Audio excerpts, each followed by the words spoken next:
ठीक है, तो देखो साथियों, इससे पहले हमने बहुत सारे क्वेश्चन सॉल्व किए थे। अब इसके बाद का हम नेक्स्ट क्वेश्चन देखते हैं। इससे पहले की जो वीडियो है मेरी, उस वीडियो में हमने बहुत रिवीजन किया। एक क्वेश्चन के साथ साथ हमने 10, कम से कम 10 आपको सेक्शन बताए। 10 तो क्या, कोई कोई तो पूरा कॉन्सेप्ट ही आपको पूरा बता दिया मैंने, ठीक है, पूरा कॉन्सेप्ट ही खत्म किया उसमें। जैसे सेशन ट्रायल को मैंने कई बार उसमें रिवाइज कराया है आपको। आपकी बहुत बड़ी समस्या होती है कि सेक्शन याद नहीं होते। सेक्शन तो आपके ऑटो मोड में चले जाएंगे अगर तुम इस वीडियो को 2-3 बार लगातार देख लेंगे तो खुद से ही सेक्शन निकलने लगेंगे, ठीक है।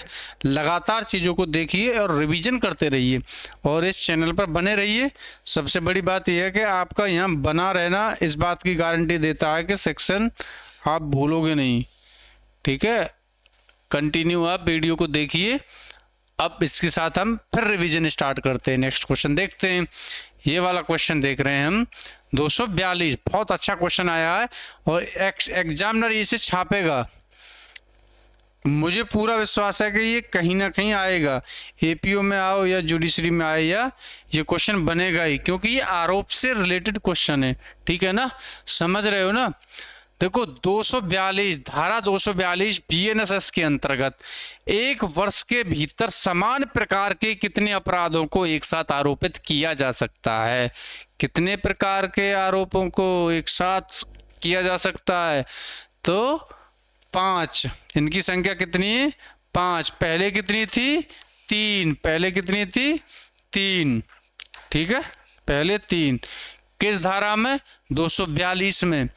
अब देखो हम इस धारा के साथ साथ आरोप से रिलेटेड जित सेक्शन है वो देखते हैं। अब कौन सी धारा में आरोप है? आरोप विरचित किया जाना, आरोप, ठीक है। आरोप के संबंध में धारा 34, ठीक है। 235 में क्या है? आरोप के स्थान के संबंध में, ठीक है, स्थान के संबंध में। 236 में क्या है?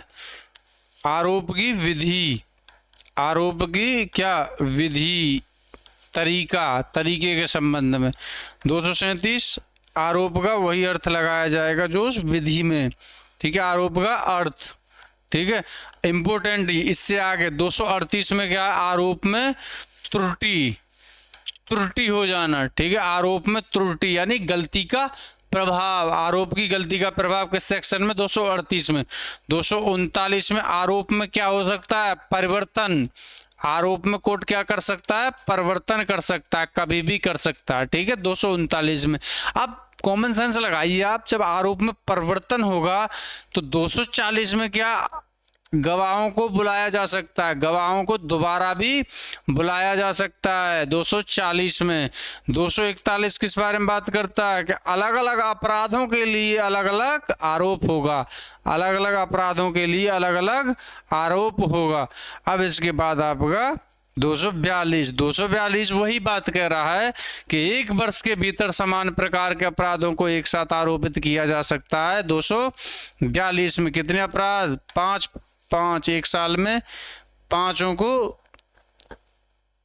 शामिल किया जा सकता है, ठीक है। 241 में अलग अलग अपराधों के लिए अलग अलग आरोप लगाया जाएगा। अगर अभियुक्त आवेदन देता है तो उस पर एक ही ट्रायल में बहुत सारे आरोप लगाए जा सकते हैं, ठीक है ना। अब 243 में क्या है? विभिन्न ट्रांजैक्शनों के माध्यम से, ठीक है। ये 243 में। तो हमने इसमें कितनी धारा देखी? 234 में आरोप के संबंध में आरोप लगाया जाना, 235 में स्थान के विषय में, 236 में आरोप की विधि, 237 में आरोप का अर्थ वही लगाया जाना, 238 में आरोप में त्रुटि, 239 में उसमें बदलाव, परिवर्तन या परिवर्धन, 240 में गवाहों को बुलाया जाएगा, 241 में एक से अधिक आरोप, मतलब अगर आरोप अलग अलग अपराधों के लिए अलग अलग आरोप होगा 241 में। 242 में यही 5 अपराधों का एक साथ आरोपित किया जा सकता है। बहुत अच्छा सेक्शन है ये, ठीक है। इनमें से क्वेश्चन आएगा ही आएगा, ठीक है। एक साथ हमने सारे रिवीजन कर लिए। अब देखो नेक्स्ट क्वेश्चन, देखो बहुत अच्छा क्वेश्चन है ये। नेक्स्ट वाला, अब आपका शमन ट्रायल हो गया। शमन ट्रायल, शमन ट्रायल के बारे में हम बात कर लेते हैं, ठीक है। 274 बीएनएसएस के अनुसार समनवाद में डिस्चार्ज का कोई प्रावधान नहीं है। चलो ठीक है। मजिस्ट्रेट आधारहीन आरोप होने पर अभियुक्त को मुक्त कर सकता है।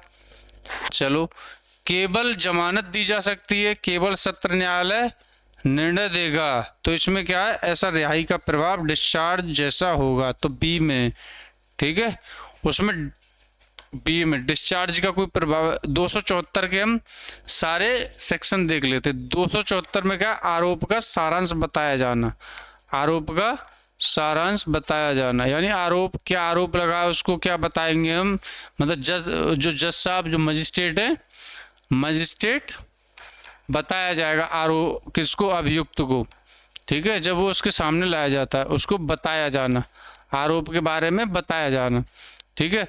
275 में क्या कर सकता है, वो आरोप को स्वीकार कर सकता है, अभिवचन कर सकता है। यानी अगर वो अभिवचन स्वीकार करना, अभिवचन का मतलब स्वीकार करना 275 में। अगर 276 में क्या है, मामला उसने स्वीकार किया, स्वीकार करने के साथ साथ उसकी वो अनुपस्थित रहना चाह रहा है और कुछ उस पर जुर्माना लगाया गया है, तो डाक द्वारा उस जुर्माने को भेज सकता है, यानी उसकी अनुपस्थिति को छूट प्रदान की गई है, ठीक है। 276 में। अब 277 में क्या है, अगर उसने क्या है, जब व्यक्ति अभिवचन नहीं करता यानी प्ली नहीं करता, यानी वो स्वीकार नहीं करता, तब क्या प्रक्रिया है, यानी जब वो स्वीकार नहीं करता आरोप को या अभिवचन नहीं करता तब क्या प्रक्रिया होगी, वो प्रक्रिया 277 में दी गई है। फिर उसके बाद 278 में दोष सिद्धि, दोष सिद्धि या दोष मुक्ति, दोष सिद्धि या दोष मुक्ति, ठीक है। अब 279 में 279 और फिर 280, फिर 281 और 282, ये भी इसी से संबंधित है। 279 में क्या होगा, 279 में परिवादी की मृत्यु हो जाती है या वो अनुपस्थित रहता है, परिवादी की मृत्यु या अनुपस्थित रहता है 279। 280 में मामले को वापस लिया जाना, मामले को वापस लिया जाना, ठीक है। और 281 में मामले पर रोक लगाई जा सकती है, मामले पर रोक लगाई जा सकती है। वहीं 282 में समन मामले को वारंट मामले में परिवर्तन किया जाना, समन मामले को वारंट मामलों में परिवर्तन किया जाना, ठीक है। अब देखो 274 में हमने जाना आरोप जो आरोप का अभियुक्त को क्या सारांश बताया जाएगा, उसको आरोप के बारे में जानकारी दी जाएगी। 275 में क्या कर सकता है, वो अभिवचन यानी उसे स्वीकार कर सकता है। 276 में वो अनुपस्थित रहना चाह रहा है और वो डाक द्वारा ही उसको जुर्माना भर सकता है, ठीक है, उसको अनुपस्थिति की छूट प्रदान की गई है। जब व्यक्ति अगर स्वीकार नहीं करता तो तब क्या प्रक्रिया होगी, ये 277 में बताया गया है। 278 में दोष सिद्धि या दोष मुक्ति हो सकती है, एक्विटल या कन्विक्शन। फिर 279 में क्या, परिवादी की मृत्यु हो जाती है या वो अनुपस्थित रहता है, ठीक है। 280 में क्या है, मामले को वापस लिया जाना। 281 में क्या है, मामले पर रोक लगाया जाना। 282 पता, समन मामले को वारंट मामलों में परिवर्तित किया जाना। वहीं 283 आपका स्टार्ट हो जाता है क्या, संक्षिप्त विचारण, संक्षिप्त विचारण 283 में। 284 बात करता है सेकंड क्लास मजिस्ट्रेट द्वारा विचारण किया जा सकता है। 285 में किस बारे में बात की गई है, 285 उसकी प्रक्रिया के संबंध में, ठीक है। अब 286 में जजमेंट आया, ठीक है, जजमेंट 286 में जजमेंट नहीं है, 286 में अब अभिलेख लिए जाएंगे, ठीक है। अभिलेख यानी रिकॉर्ड यानी साक्ष्य वाक्य जो लिए जाएंगे वो अभिलेख 286 में। 287 में जजमेंट आता है, जजमेंट के बाद क्या आएगा 288 में, 288 में आएगा आपका निर्णय की भाषा, जजमेंट की भाषा 288 में, ठीक है। इसके साथ हमने संक्षिप्त विचारण भी यहीं देख लिया। संक्षिप्त विचारण के बारे के जितने भी सारे सेक्शन है ये यहीं पर हमने रिवाइज कर लिए। 283 में क्या है? संक्षिप्त विचारण, ठीक है, उसका सारांश, संक्षिप्त विचारण का सारांश। 284 में सेकंड क्लास मजिस्ट्रेट संक्षिप्त विचारण कर सकता है। 285 में संक्षिप्त विचारण की प्रक्रिया के संबंध में बात की गई है। वहीं 285 में प्रक्रिया, 286 में संक्षिप्त विचारण में अभिलेख लिए जाएंगे, ठीक है, मामले में जो भी रिकॉर्ड है वो लिए जाएंगे, ठीक है। अब 286 में आपके अभिलेख हो गए। 287 में आरोप का क्या होगा? फिर 287 में जजमेंट आएगा, जजमेंट। 288 में उसकी जजमेंट की भाषा के बारे में बात की गई, ठीक है। क्लियर है? यहाँ तक सारे हमारे सेक्शन ये क्लियर हो गए। 274 से 282 तक हमने क्या जाना? समन मामला। अब नेक्स्ट क्वेश्चन देख लेते हैं, क्या क्वेश्चन है, देखो। अब नेक्स्ट क्वेश्चन, प्ली बार्गेनिंग में प्रथम अपराधी को कम दंड देने का प्रावधान किया गया। ये क्वेश्चन आप लोगों के लिए, ठीक है।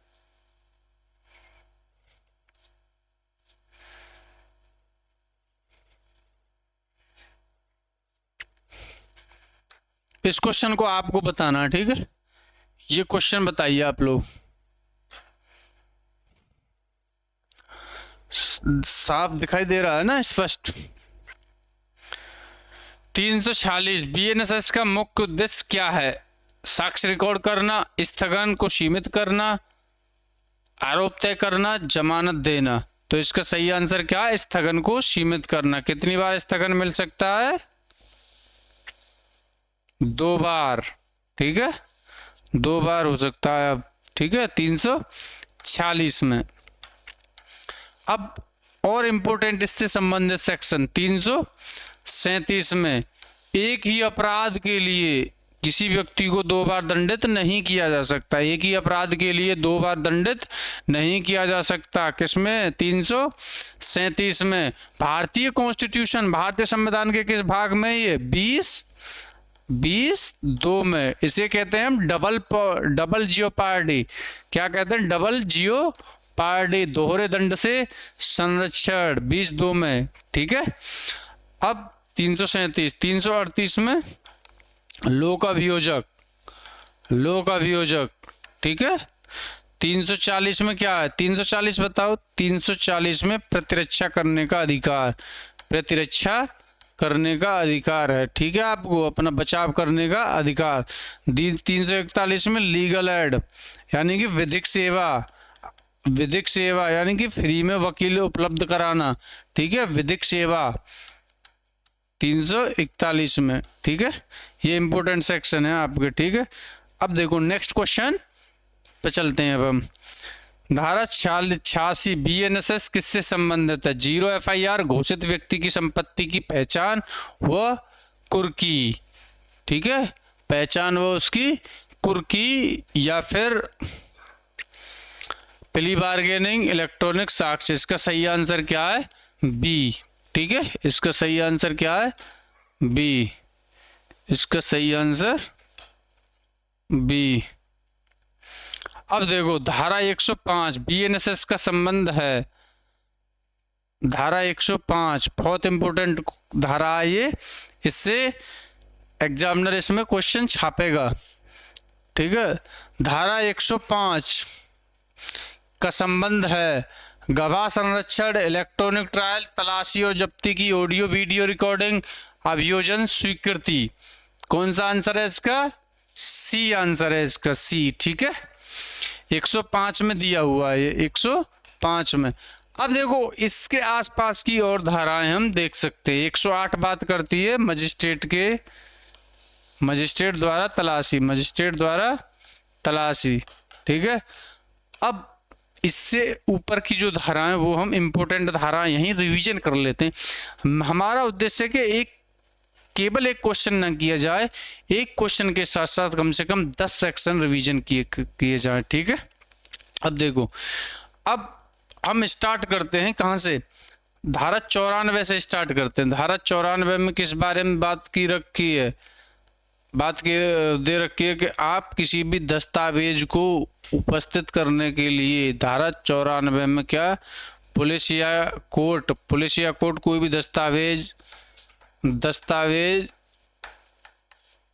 मतलब पेश करने के लिए किसी व्यक्ति को क्या कर सकते हैं, समन जारी कर सकते हैं। 95 में क्या है, 95 इस बारे में बात करता है कि डाक घरों में अगर कोई वस्तु है या कोई पत्र है या कोई चीज है, उसको उपस्थिति को लाने, उसको पेश करने के लिए आप 95 में जा सकते हो।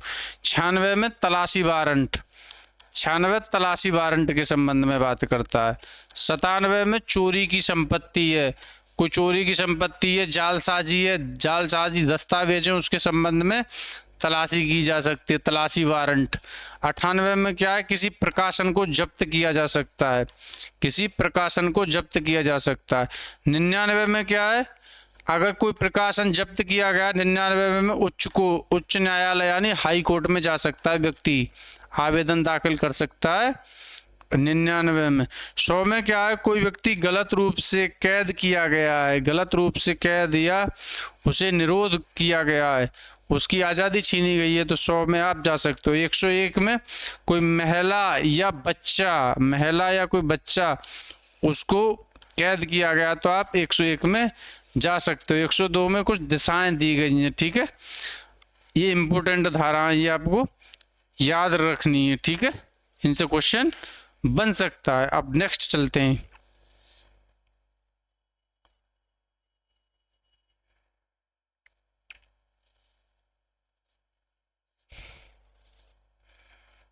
इंपॉर्टेंट है ये, देखो ये इंपॉर्टेंट क्वेश्चन है आपके लिए, ठीक है, ये क्वेश्चन आपके लिए इंपॉर्टेंट है। धारा 398 बीएनएसएस से संबंधित है, धारा 398 बीएनएसएस से संबंधित है। प्ली बार्गेनिंग, गवाह संरक्षण योजना, स्थगन, दया याचिका, तो इसका सही आंसर क्या है, गवाह संरक्षण योजना। क्वेश्चन छप सकता है एग्जाम में, ठीक है, क्वेश्चन छप सकता है। 398 याद रखना है, ये गवाह सुरक्षा योजना से संबंधित है। 398। 392 में क्या है, निर्णय जजमेंट। 393 में जजमेंट की भाषा, ठीक है, जजमेंट की भाषा। 397 में पीड़ित योजना, पीड़ित हैं पीड़ित को, ठीक है।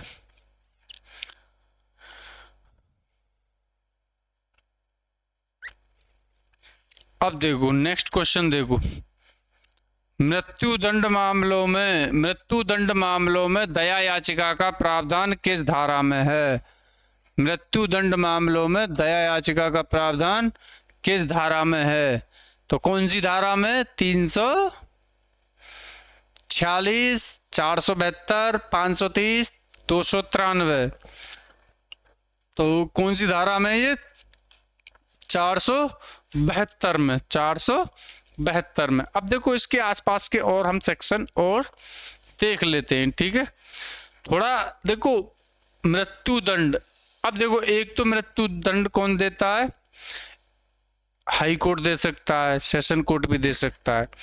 जो सेशन कोर्ट ने जो मृत्युदंड दिया है, जो सेशन कोर्ट ने जो मृत्युदंड दिया है वो 453 में उसका क्या होगा, एग्जीक्यूशन, उसका मतलब निष्पादन होगा, ठीक है, यानी कि जो उसका निष्पादन होगा 453 में। और 454 में क्या होगा, जो हाई कोर्ट ने जो दंड दिया है उसका निष्पादन होगा। 455 में क्या है, सुप्रीम कोर्ट में अगर कोई मामला अपील में चल रहा है उसके संबंध में। 456 में कोई गर्भवती महिला है, उसको अगर दंड मिला है तो उसके संबंध में प्रावधान कर रखे हैं। 457 में कारावास का स्थान के संबंध में बात की गई है, ठीक है, ये हमने सेक्शन यहीं देख लिए। अब देखो अब 530 में क्या है, 530 बताओ, ये आपको बताना है, ठीक है। 472 दया याचिका 472 में दी हुई है, और भारतीय संविधान की किस अनुच्छेद में मर्सी पिटीशन का उल्लेख है, तो ये आपको पता ही है, आपका 72 आर्टिकल 72, और इसमें 472, ठीक है। आपको आर्टिकल 71 बताना है इसके साथ ही, ठीक है। ये आपका क्वेश्चन 71 बताओ, ठीक है। अब नेक्स्ट क्वेश्चन देख लेते हैं। नेक्स्ट क्वेश्चन बहुत आसान क्वेश्चन है आपके लिए, ठीक है। बीएनएसएस के अंतर्गत ट्रायल और कार्रवाई को इलेक्ट्रॉनिक माध्यम में संचालित करने का प्रावधान किस धारा में है? यानी कि इस धारा का नाम है 530। क्या है इसका नाम? 530 में। और 528 में क्या है? Inherent power. इनहरेंट पावर यानी कि अंतर्निहित शक्ति किसकी? हाई कोर्ट की। 528 में इंपोर्टेंट है। 525 में क्या है? जो जज है अगर वो उसी पर कोई उसका पर्सनल इंटरेस्ट है तो उसकी सुनवाई नहीं कर सकते जज साहब, ठीक है। तो वो उसमें जज नहीं बन सकते। ये नेचुरल जस्टिस का वायलेशन होगा अगर बनता है तो, ठीक है। 525 में। अब देखो, अब इसमें कौन कौन सी ऐसी धाराएं जो आपको और रिवीजन करना चाहिए। 520 और देख लो। 520 में क्या है? उच्च न्यायालय में विचारण। उच्च न्यायालय में विचारण ट्रायल 520। 523 में क्या है? 523 वहीं आपका बात करता है मेरे प्यारे साथियों, उच्च न्यायालय की नियम बनाने की शक्ति। नियम बनाने की शक्ति, ठीक है। और देख लेते हैं हम। देखो 513 से देखते हैं। 513, 514, 515, 516, 517, 518 तक, ठीक है। देखो 513 में परिभाषा दी गई है, ठीक है। परिभाषा किसके संबंध में? ये जो प्रावधान दे रखे हैं, किसी अपराध के संबंध में संज्ञान लेने का समय दे रखा है इनमें, ठीक है। और ये कौन से अपराध का कितना समय है ये दिया हुआ है 514 में। समय पीरियड कितना दिया हुआ है? जैसे कोई अपराध अगर 6 महीने की सजा का दंड है तो उसका 6 महीने में ही उसका संज्ञान लिया जाना चाहिए। यानी 6 महीने में ही उस अपराध के संबंध में आप रिपोर्ट कर सकते हो, सारी चीजें संज्ञान ले सकते हो। तो ये सारी चीजें दे रखी है 514 में। 515 में ये जो समय काल है कब से स्टार्ट होगा, इसका प्रारंभ होना 515 में। 516 में कुछ समय को निष्कासित किया जाना, कुछ समय का निष्कासित किया जाना, ठीक है। 517 में उस दिन जिस दिन कोई अपराध है उसका समय पूरा हो रहा है और उस दिन क्या है? न्यायालय बंद हो, तो न्यायालय बंद हो। 518 में क्या? चालू अपराध यानी कि जो हमेशा जिनका ऐसे अपराध जिनका जो हमेशा चलते रहते हैं, यानी ऐसे चलना नहीं मतलब जो हमेशा कंटिन्यू ऑफेंस है। 519 में क्या है? इस समय का विस्तार किया जा सकता है, एक्सटेंड किया जा सकता है, ठीक है। विस्तार किया जा सकता है, ठीक है। ये 500 से रिलेटेड 500 वाली जो धारा है ये आपका बहुत इंपॉर्टेंट है। और देख लेते हैं और इम्पोर्टेंट धारा। देखो और इम्पोर्टेंट धारा आपकी 506 आती है, 507 है, 508 है और 509। ये धाराएं आपको ध्यान रखनी है, ठीक है।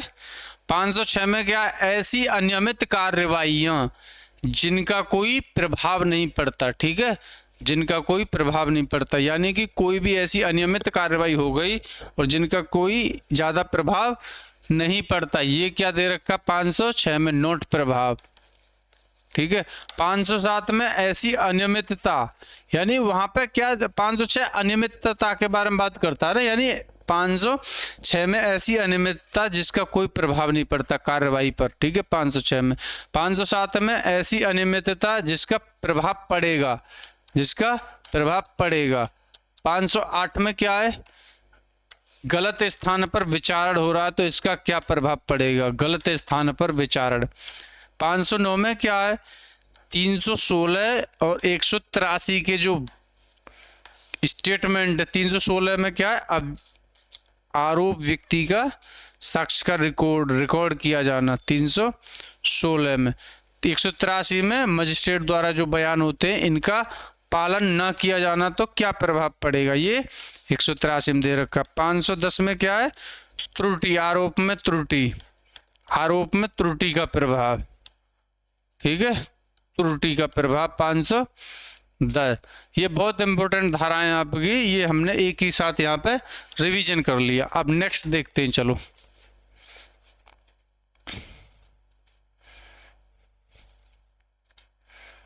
MCQ बेस्ड क्वेश्चन है ये आपका। अब इसमें हम देखेंगे, आपको दिखाई दे रहा होगा, BNSS 2023 का प्रमुख उद्देश्य क्या है? केवल दंड बढ़ाना, केवल पुलिस को अधिक शक्ति देना, आपराधिक प्रक्रिया का संशोधन एवं आधुनिकीकरण, ठीक है। इसका सही आंसर क्या है, आपराधिक प्रक्रिया का कानून का संशोधन एवं आधुनिकीकरण, ठीक है। जैसे इलेक्ट्रॉनिक चीजें इसमें इंक्लूड की गई हैं इस बार, आपको पता है ये चीजें। अब देखो नेक्स्ट क्वेश्चन हम देखते हैं। BNSS में समय सीमा निर्धारित करने का मुख्य उद्देश्य क्या है? अभियुक्त को कठोर दंड देना, शीघ्र न्याय एवं विलंब कम करना, पुलिस नियंत्रण बढ़ाना, अपील का अधिकार समाप्त करना, ठीक है। अब ये बताओ आप क्या करना है इसमें, शीघ्र न्याय मिले एवं विलंब करना, जस्टिस डिले जस्टिस डिनाइड, ये तो आप सुने हो ना। तो शीघ्र न्याय एवं विलंब कम करना, ठीक है, ये इसका केंद्र है, इसीलिए इसका। अब देखो BNSS में नागरिक केंद्रित सिटीजन सेंट्रिक दृष्टिकोण का उदाहरण है FIR की प्रति पीड़ित को देना, जमानत समाप्त करना, सत्र न्यायालय समाप्त करना, या फिर मृत्यु दंड बढ़ाना। तो इसका आंसर क्या है, FIR की प्रति अभियुक्त को यानी पीड़ित को देना, ठीक है, पीड़ित को देना। चलो ये सारा क्वेश्चन आज हमने सॉर्ट आउट किए। अब देखो नेक्स्ट देख लेते हैं, चलो नेक्स्ट क्वेश्चन और देख।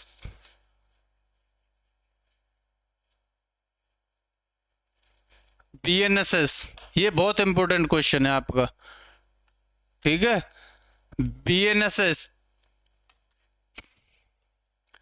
BNSS में सारांश विचारण यानी समरी ट्रायल, किसके संबंध में, समरी ट्रायल को अनिवार्य बनाने का उद्देश्य है लंबित मामलों की संख्या कम करना।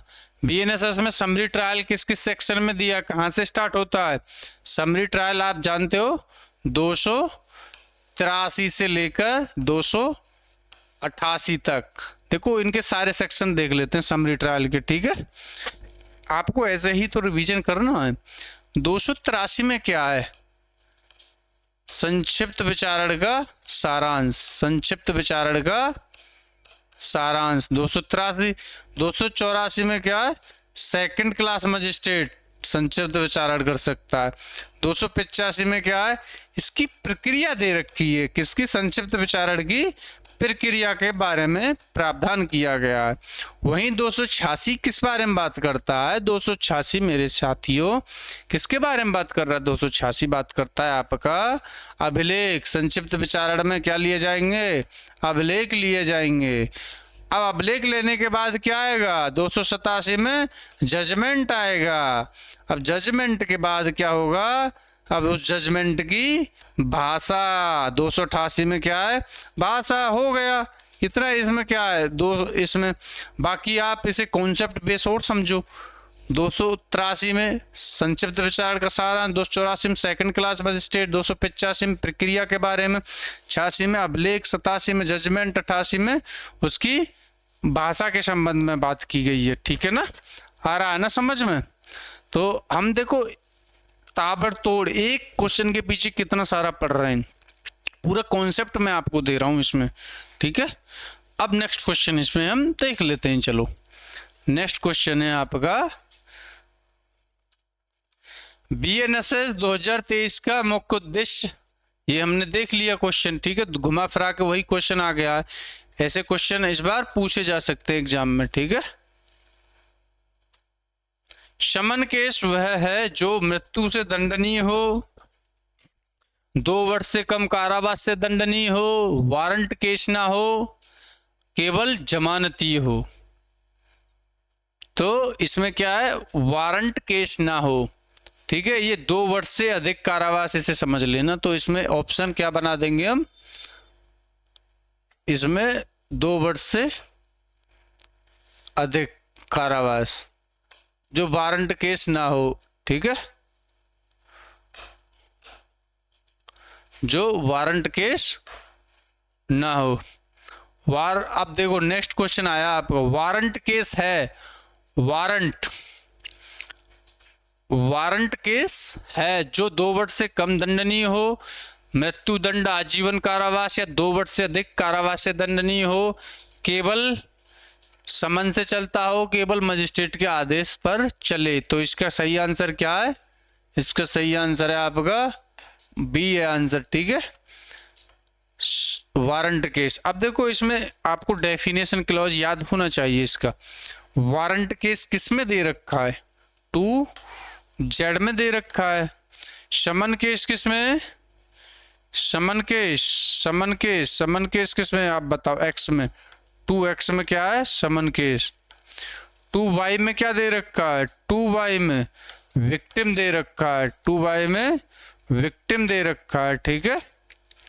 अब आपको बताना है 2U में क्या दे रखा है, ठीक है, पब्लिक प्रोसिक्यूटर, ठीक है, पब्लिक प्रोसिक्यूटर 2U में, ठीक है। 2U में पब्लिक प्रोसिक्यूटर नहीं है, ठीक है, 2U में पब्लिक प्रोसिक्यूटर नहीं है। ये 2U में आपका क्या है, पब्लिक प्रोसिक्यूटर है आपका 2B में, ठीक है। ये 2U आपको बताना है, ठीक है। समन केस की विचारण प्रक्रिया आपके लिए भी तो कुछ करना छोड़ना है, ठीक है। सारे सेक्शन, ये डेफिनेशन क्लॉज आपको पूरा याद करना। पहले बताया मैंने 2A से बताया, इलेक्ट्रॉनिक मीडिया, इलेक्ट्रॉनिक ऑडियो के बारे में माध्यम द्वारा।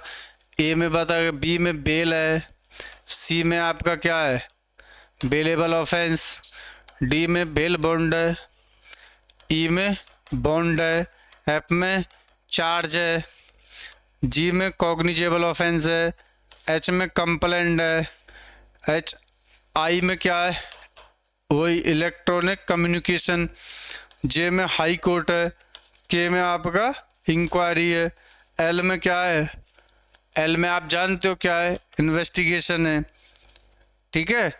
और M और N में क्या है, लोकल जुरिस्डिक्शन, M में क्या है, जुडिशियल प्रोसीडिंग, ठीक है, ठीक है। ये अब आपको ऐसे ही करके सारे डेफिनेशन क्लॉज याद कर लेने, ठीक है। अब नेक्स्ट क्वेश्चन देख लेते हैं। सारे सेक्शन उंगलियों पर हटा दूंगा, तुमको टेंशन ना लो, बस आप देखते रहो, बस एक एक सेक्शन उंगलियों पे होगा आप लोगों के। बस क्वेश्चन आप देखो, एक क्वेश्चन के साथ हम 10 सेक्शन करेंगे, उसके कम से कम 10 सेक्शन होंगे आपके। अब देखो ये आ गया आपका, बहुत अच्छा क्वेश्चन है ये, इसको हम पूरा इसका हम पोस्टमार्टम करेंगे और इसके साथ और सारे सेक्शन भी देखेंगे, ठीक है। आइए तो अब देखते हैं। धारा 6 BNSS के अनुसार निम्न में से कौन आपराधिक न्यायालयों की श्रेणी में शामिल है। बोल रहा है क्या क्वेश्चन, धारा 6 BNSS के अनुसार आपराधिक न्यायालय की श्रेणी में शामिल है, तो कौन सा है, दीवानी न्यायालय, चलो नहीं है, राजस्व न्यायालय नहीं है, परिवार न्यायालय नहीं है, तो सत्र न्यायालय। किस धारा में दिया हुआ है, ये सेक्शन 6 में दिया हुआ है। अब देखो इससे संबंधित हम, और धारा 6 में क्या दे रखा है, आपराधिक न्यायालय का वर्ग, आपराधिक न्यायालयों का, ये दांडिक न्यायालयों का वर्ग दे रखा है, ठीक है, 6 में दे रखा है। कौन कौन से कोर्ट दंड न्यायालय हैं, यानी आपराधिक न्यायालय हैं, ठीक है, विचारण न्यायालय हैं। विचारण न्यायालय के कौन से में, सेक्शन 21 बात करता है विचारणीय न्यायालय के संबंध में। ठीक है, ये आपराधिक न्यायालयों की श्रेणी की बात कर रहा है सेक्शन 6। 7 में क्या है, प्रादेशिक विभाजन। 7 किसके बारे में बात कर रहा है आपका, प्रादेशिक विभाजन के संबंध में। ठीक है, 8 बात करता है आपका सेशन कोर्ट के संबंध में बात करता है। 9 किस बारे में बात करता है, जुडिशियल मजिस्ट्रेट के संबंध में। ठीक है, 10 बात करता है सीजीएम के संबंध में, सीजीएम के संबंध में। 11 वही बात करता है आपका स्पेशल जुडिशियल मजिस्ट्रेट के संबंध में, स्पेशल जुडिशियल मजिस्ट्रेट के संबंध में। 12 किस बारे में बात करता है, 12 सबऑर्डिनेशन, सबऑर्डिनेट के संबंध में बात करते। 13 में ये जो जुडिशियल मजिस्ट्रेट इनकी जूरिसडिक्शन के बारे में, क्षेत्राधिकार के बारे में बात करता है। ठीक है, 13 तक। अब यहां से 14 में स्टार्ट हो जाएगा आपका एग्जीक्यूटिव मजिस्ट्रेट, एग्जीक्यूटिव मजिस्ट्रेट 14 में। 15 में स्पेशल एग्जीक्यूटिव मजिस्ट्रेट के बारे में बात की गई है। 16 में इनकी सबऑर्डिनेट के संबंध में बात किया गया है। 17 वही बात करता है इनका जूरिसडिक्शन के संबंध में। ठीक है, इनके जूरिसडिक्शन के संबंध में। 18 किस बारे में बात करता है आपका, पब्लिक प्रोसिक्यूटर के संबंध में। 19 APP, assistant prosecution officer, APO, जिसकी हम ये क्लास ले रहे हैं ना, ये एपीओ किस सेक्शन में बताया, सेक्शन 19 में, असिस्टेंट प्रोसिक्यूशन ऑफिसर। 20 में अभियोजन निदेशालय के संबंध में। और 21 आपका बात करता है विचारणीय न्यायालय के संबंध में, विचारणीय न्यायालय। ठीक है, 22 में क्या है, 22 में आपको पता है हाई कोर्ट और सेशन कोर्ट कितना दंड दे सकते हैं, कोई भी दंड दे सकते हैं। 23 में जुडिशियल मजिस्ट्रेट कितना दंड देंगे, फर्स्ट क्लास कितना दे सकता है, 3 साल तक और 50,000 तक जुर्माना दे सकता है। सेकंड क्लास कितना दे सकता है आपका, 1 साल तक और 10,000 तक जुर्माना। ठीक है, ये सब दे रखे हैं। 24 में जुर्माने के स्थान पर कारावास दिया जा सकता है। ठीक है, तो ये सारे सेक्शन आपको याद करने हैं। वहीं 26 किस बारे में बात करता है आपका, 26 शक्तियों का प्रदान किया जाना, पुलिस को शक्तियों का प्रदान किया जाना। 27 में नियुक्ति के संबंध में। 28 में उन शक्तियों का वापस लेना। ठीक है, 29 में क्या है, 28 में वापस, 29 में क्या दे रखा है आपके जो उत्तरवर्ती अधिकारी है उनकी शक्तियों के संबंध में, सक्सेसर के संबंध में। 30 में वरिष्ठ पुलिस अधिकारियों की शक्तियों का उल्लेख है, वरिष्ठ पुलिस। 31 में क्या है, जनता कब मजिस्ट्रेट और पुलिस की सहायता करेगी, 31 में बात की रखी है। 32 में वारंट का निष्पादन कर रहा कोई व्यक्ति जो पुलिस और मजिस्ट्रेट से भिन्न व्यक्ति है तो उसकी सहायता करनी पड़ेगी। 33 में क्या है, जनता अपराध के संबंध में सूचना देगी। 34 में गांव में नियुक्त जो व्यक्ति है उसकी रिपोर्ट बनाएगा वो। ठीक है, ये 35 में आपका विदाउट वारंट स्टार्ट हो जाता है। तो ये सारे सेक्शन आपको एक ही बार में ऐसे होंगे, ये उंगलियों पे, अगर आप लोग इसे 2-3 बार क्लास को देख लेना, सारे सेक्शन आपको याद हो जाएंगे। सारे सेक्शन की हमने बात की है। अब देखो सारे सेक्शन एक ही बार में रिवीजन हो गया। ये सेक्शन 6, धारा 6 के अनुसार वही स्टार्ट है। धारा 6 के अनुसार निम्न में से कौन सा न्यायालय आपराधिक न्यायालय की श्रेणी में आता है? प्रथम श्रेणी न्यायिक मजिस्ट्रेट, उच्च न्यायालय के अतिरिक्त अन्य दीवानी न्यायालय, लोक अदालत, अधिकरण। तो इसका सही आंसर बताओ आप। तो वही उच्च न्यायालय के अतिरिक्त अन्य दीवानी न्यायालय या फिर लोक अदालत या अधिकरण, ये तीनों के तीनों तो है नहीं। प्रथम श्रेणी न्यायिक मजिस्ट्रेट है जो आपराधिक न्यायालय की श्रेणी में आते हैं। ठीक है, कॉमन सेंस से भी आप इस क्वेश्चन को कर सकते हो। 6 में क्या दिया, दंड न्यायालय के वर्ग, दंड न्यायालय के वर्ग। 7 में प्रादेशिक विभाजन, प्रादेशिक विभाजन के संबंध में। 8 में क्या है, सेशन कोर्ट है, सेशन कोर्ट के गठन के संबंध में। 9 में क्या है, 9 में जुडिशियल मजिस्ट्रेट दे रखे हैं आपके, जुडिशियल मजिस्ट्रेट। 10 में सीजीएम दे रखा है। 11 में स्पेशल जुडिशियल मजिस्ट्रेट की पावर है, उसके बारे में उल्लेख है। 12 में क्या है, इनका सबऑर्डिनेशन, सबऑर्डिनेट दिया है। 13 में जूरिसडिक्शन है। किसके जुडिशियल मजिस्ट्रेटों का जूरिसडिक्शन। वहीं 14 में क्या है आपका, एग्जीक्यूटिव मजिस्ट्रेट, ठीक है, एग्जीक्यूटिव मजिस्ट्रेट। 15 किस बारे में बात कर रहा है, 15 आपका एग्जीक्यूटिव मजिस्ट्रेट हो गया, इधर क्या है, स्पेशल एग्जीक्यूटिव मजिस्ट्रेट, ठीक है। वहीं 16 किस बारे में, इनकी अधीनता, इसे अधीनता के बारे में बात करते हैं, इसी को तो कहते हैं सबऑर्डिनेट, सबऑर्डिनेट। 17 में फिर इनका जूरिसडिक्शन हो गया। फिर 18 उधर आपका हो जाता है चालू, पीपी पर पब्लिक प्रोसिक्यूटर ऑफिसर। 19 में एपीओ के बारे में बात कर रहा है, जिसकी ये क्लास चल रही है, जिसके लिए क्लास चल रहा है।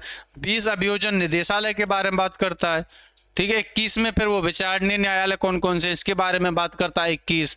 22 में क्या है, हाई कोर्ट और सेशन कोर्ट कितना दंड दे सकते हैं, विधि द्वारा प्राधिकृत कोई भी दंड दे सकते हैं, और अगर इसको सेशन कोर्ट को अगर मृत्यु दंड देना है तो पुष्टि करनी होगी किससे, हाई कोर्ट से। पुष्टि के लिए भेजता है मामला 407 के, धारा 407 के आधार पर, और 400 जो पुष्टि की जाती है वो धारा 409 में की जा सकती है, कि जो की जाती है, ठीक है।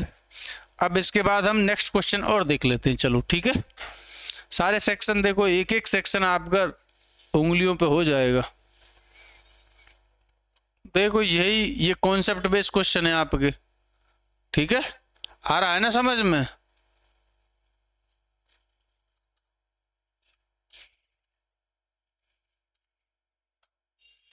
ये क्वेश्चन आपको बताना है, इस क्वेश्चन को आपको बताना है, चलो ठीक है। सत्र न्यायालय के न्यायाधीश की नियुक्ति किसके द्वारा की जाती है, बताओ, बताएं। क्या इसमें आंसर सीधा सीधा लिखा हुआ है, सी, उच्च न्यायालय, ठीक है, इसमें उच्च न्यायालय द्वारा। ये किस सेक्शन में दिए हुए हैं, सेक्शन 8, वही सेक्शन 8 से फिर स्टार्ट हो जाएगा। सेक्शन 8 किस बारे में, सत्र न्यायालय के संबंध में बात करता है। सेक्शन 9 किस बारे में बात करता है, 9 से न्यायिक मजिस्ट्रेट, हिंदी में याद कर लो, और वैसे करो तो जुडिशियल मजिस्ट्रेट। 10 में सीजीएम, चीफ जुडिशियल मजिस्ट्रेट के बारे में। 11 में क्या दे रखा है आपका, स्पेशल जुडिशियल मजिस्ट्रेट, ठीक है। 12 में वही फिर अधीनता, यानी कि सबऑर्डिनेट, अधीनता के संबंध में। 13 में इनका जूरिसडिक्शन है। 14 से आपका स्टार्ट हो जाएगा क्या, एग्जीक्यूटिव मजिस्ट्रेट। 15 में फिर स्पेशल साहब आ जाएंगे, स्पेशल जुडिशियल। 16 में क्या है, फिर इनका सबऑर्डिनेट। 17 में फिर इनका जूरिसडिक्शन। 18 से फिर पब्लिक प्रोसिक्यूटर, लोक अभियोजक। 19 में फिर एपीओ साहब आएंगे, जिसकी हम क्लास ले रहे हैं, आपको पता ही है। 20 में अभियोजन निदेशालय। 21 में विचारणीय न्यायालय। 22 में हाई कोर्ट और सेशन कोर्ट कितना दंड दे सकते हैं, ये विधि द्वारा प्राधिकृत कोई भी दंड दे सकते हैं, ठीक है।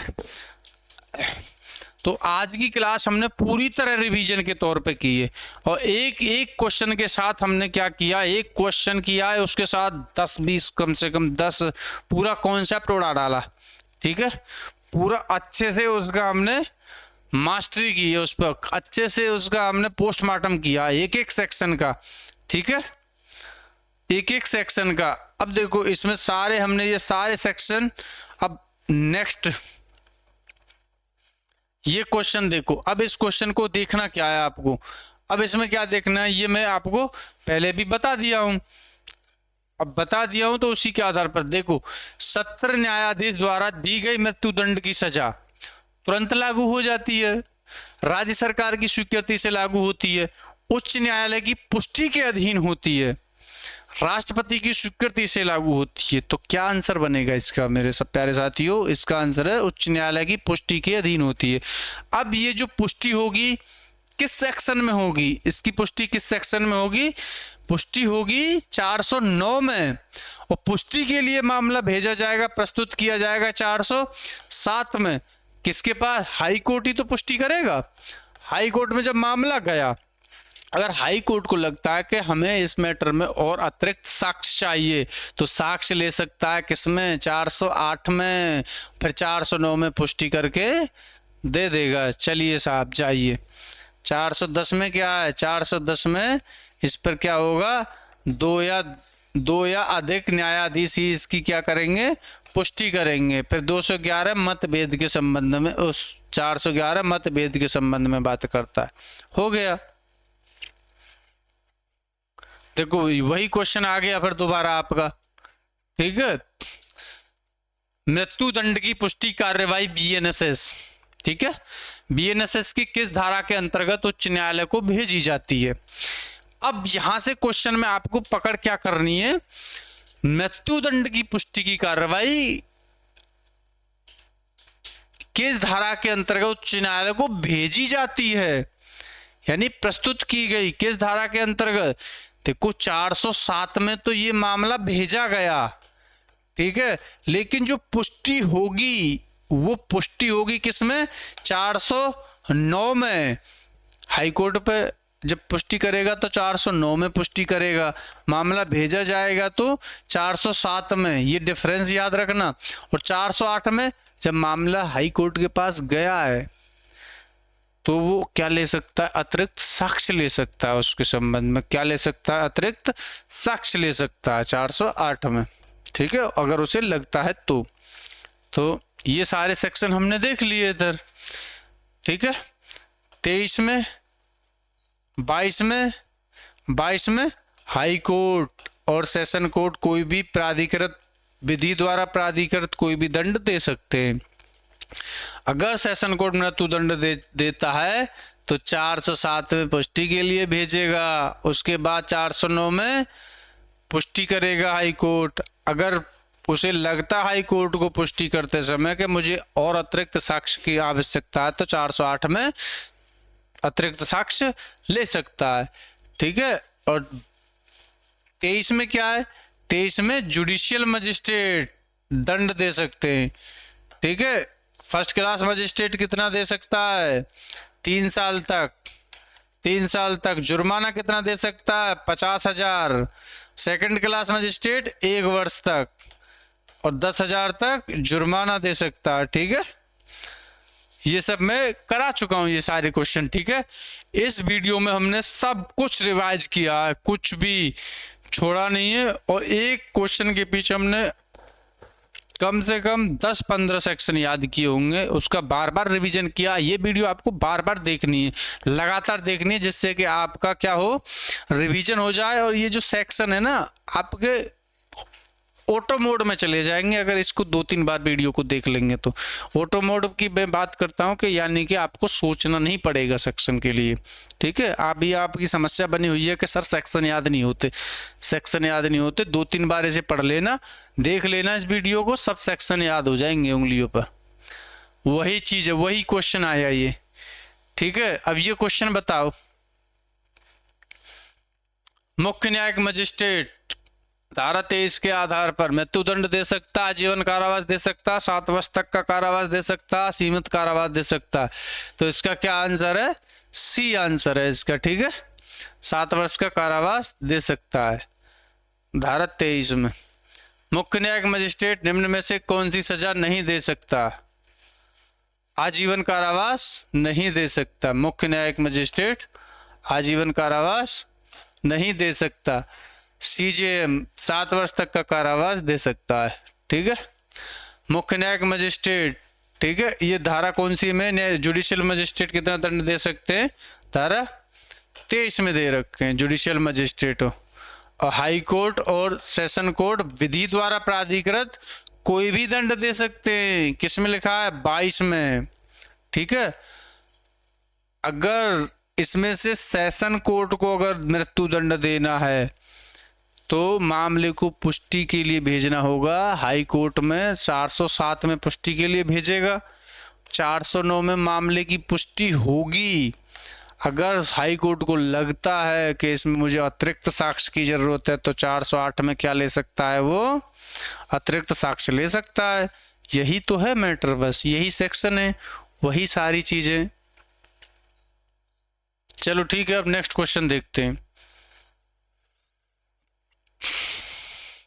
अब नेक्स्ट क्वेश्चन आपका बहुत शानदार क्वेश्चन है। मुख्य न्यायिक मजिस्ट्रेट द्वारा लगाए जाने वाले जुर्माने पर 10,000 की सीमा है, 50,000 की सीमा है, कोई निर्धारित सीमा नहीं है, उचित जुर्माना लगा सकता है। यानी कि इसमें क्या दे रखा है, मुख्य न्यायिक सीजेएम कितना भी जुर्माना दे सकता है। ठीक है, हमने, और ये अब आपको फिर बताना कि आपको याद है या नहीं कि सेकंड क्लास मजिस्ट्रेट कितना जुर्माना दे सकता है, कितना जुर्माना दे सकता है। मजा आ रहा है ना क्लास में? सारे सेक्शन आपके रिवीजन हो रहे हैं अब इस क्लास में, एक एक सेक्शन।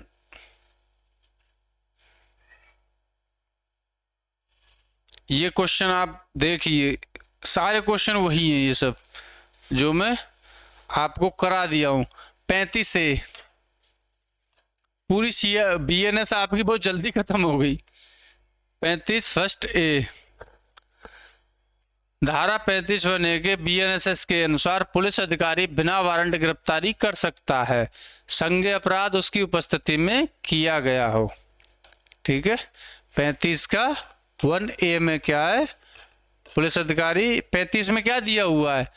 बिना वारंट की गिरफ्तारी की कर सकता है पुलिस अधिकारी।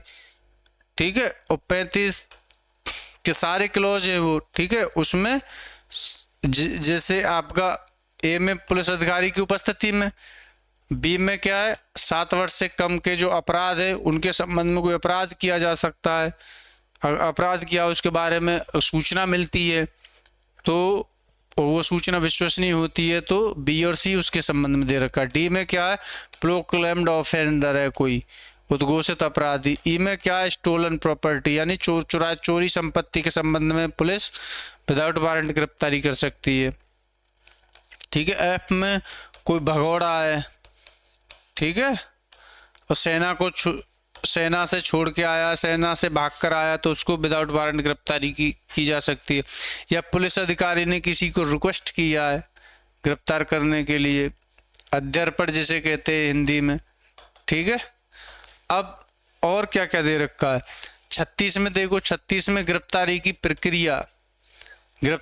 प्रक्रिया दे रखी है और गिरफ्तार करने वाले व्यक्ति के कर्तव्य दे रखे हैं 37 में डेजिनेटेड ऑफिसर। 38 में क्या है? जो व्यक्ति गिरफ्तार किया गया है वो अपने मनपसंद का क्या कर सकता है? वकील कर सकता है, ये बात दे रखी है 38 में। 39 में अगर कोई व्यक्ति अपना नाम निवास नहीं बताता है, सही से बताता है, गलत बताता है, तो उसको गिरफ्तार किया जा सकता है बिना वारंट के भी 39 में। 40 में क्या है? प्राइवेट व्यक्ति द्वारा गिरफ्तारी। ठीक है, प्राइवेट व्यक्ति द्वारा गिरफ्तारी। वहीं 41 में क्या दे रखा है आपका? मजिस्ट्रेट द्वारा गिरफ्तारी। 42 में मेरे प्यारे साथियों, जो सेना के जवान हैं, सशस्त्र सेना के जवान हैं, उनको गिरफ्तारी से छूट प्रदान की गई है। ठीक है ना। 43 में गिरफ्तारी कैसे की जाएगी? 44 में जो व्यक्ति किसी स्थान में प्रवेश कर गया है तो उस स्थान में भी गिरफ्तारी की जाएगी। उसमें घुस सकता है, पुलिस अधिकारी घुस सकता है, तोड़ सकता है। अगर दरवाजा तोड़ना हो या निकलना हो तब भी वो उसको तोड़ सकता है। 45 में उसका पीछा करना भी है। 46 में उसको अनावश्यक रोक नहीं लगाई जाएगी। हथकड़ी और बेड़ी लगाना ये नहीं होगा। 47 में क्या दे रखा है? गिरफ्तारी के आधार बताए जाएंगे।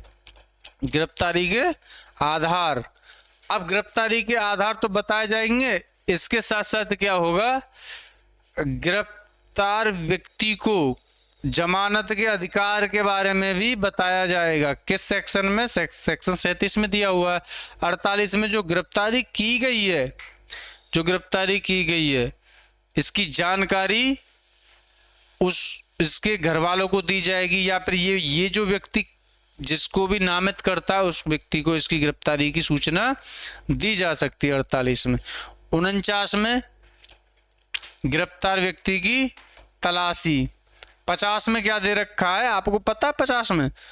50 में आक्रामक हथियार है उनको जब्त किया जा सकता है। और वहीं 51 बात कर रहा है आपका, पुलिस ऑफिसर की रिक्वेस्ट पर मेडिकल किया जा सकता है। ठीक है। 52 में जो रेप से रिलेटेड जो केस हैं उनके संबंध में, मेडिकल के संबंध में बात की रखी है। 54 में शिनाख्त, शिनाख्त के संबंध में बात की गई है। 55 में आपका पुलिस अधिकारी को नियुक्त किया जाना। 56 में जो व्यक्ति गिरफ्तार किया गया है उसके स्वास्थ्य का ख्याल रखा जाना। 57 में जो व्यक्ति गिरफ्तार है, 57 में क्या है, 57 में मजिस्ट्रेट या पुलिस स्टेशन अधिकारी के पास उसे लाया जाना। 58 में 24 घंटे में मजिस्ट्रेट के सामने पेश किया जाना, सेक्शन 58 BNSS का, ठीक है। 60 में उन्मोचित किया जाना। 61 में किसी अपराधी का पीछा करना।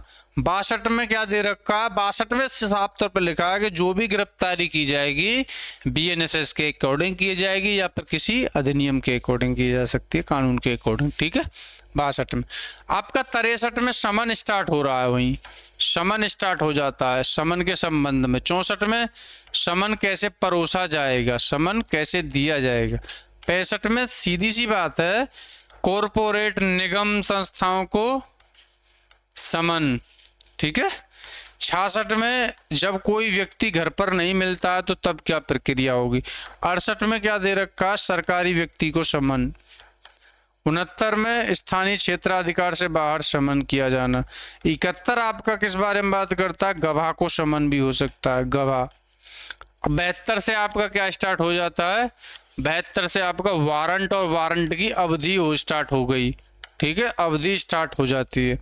73 में अगर वारंट में ये उल्लेख है कि किसी व्यक्ति को क्या दिया जानी है, जमानत दी जानी है, तो ये 73 में।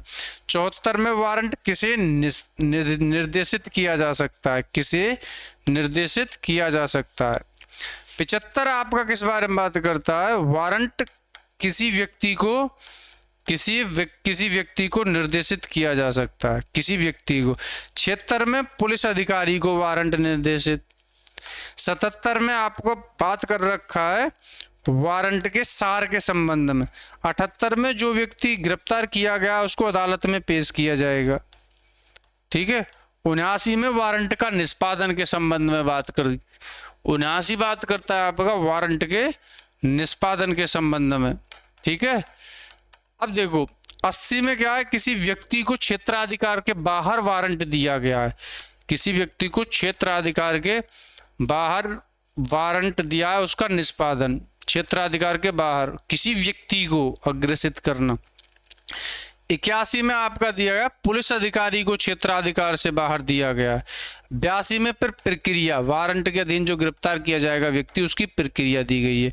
83 में जो वारंट के थ्रू जो व्यक्ति गिरफ्तार किया जाएगा, जो मजिस्ट्रेट के सामने फिर पेश होगा, तो ये 83 में वो प्रक्रिया दे रखी है, ठीक है। तो इस वीडियो में हमने सारे सेक्शन आज रिवीजन किए और अब देखो इसके साथ हम आज इस पूरे MCQ सीरीज थी इसको खत्म करेंगे और अब आपका ऐसे रिवीजन करते रहना, इस वीडियो को बार बार देखना जिससे कि आप लोगों की ये जो सेक्शन याद करने की जो समस्या है ये दूर होगी, ठीक है। तो थैंक यू, अब मिलते हैं नेक्स्ट वीडियो में।